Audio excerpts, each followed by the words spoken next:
Think about this. In 1934, German lawyers for that National Socialist Party, you know the one, met to design the Nuremberg Laws, the racist architecture of the Third Reich. And they studied American Jim Crow laws to do it. But what most Canadians don't realize, they could have looked north too. Canada didn't call it fascism, of course. We called it nation building. But the tools were the same. Race-based citizenship, land seizure, forced sterilization, segregation, internment.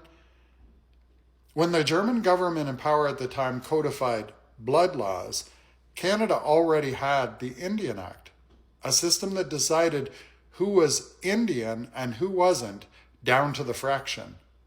And while America debated racial purity, Canada ran eugenics programs.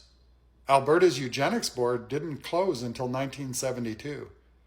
And when the U.S. separated Japanese Americans into camps, Canada did the same, seizing homes, selling property, and deporting families. While Americans had Jim Crow, we had the pass system. Indigenous people were forced to get government permission to leave reserves. The Schmatzis admired how democracies use laws to hide cruelty behind procedure. And Canada perfected that art in words like Indian agents, residential schools, child welfare. Words that sound bureaucratic, but what they mean was control. Control over land, bodies, bloodlines, and futures. We wrote genocide into policy memos, stamped it with the Crown seal, and filed it neatly in archives. And like in the U.S., the machinery never stopped. It just changed its language. Status cards, security certificates, permanent residence.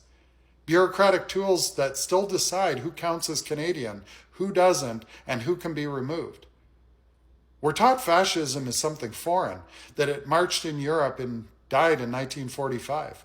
But here, it wore suits, sat in parliament, and called itself policy. So no, fascism didn't just happen over there. It was studied here. It's in the archives, in the laws, in the logic that built this country. The difference is we never had to defeat it because we never admitted it was ours. Peace out. And if you're not already following me, you should. It's going to be a ride.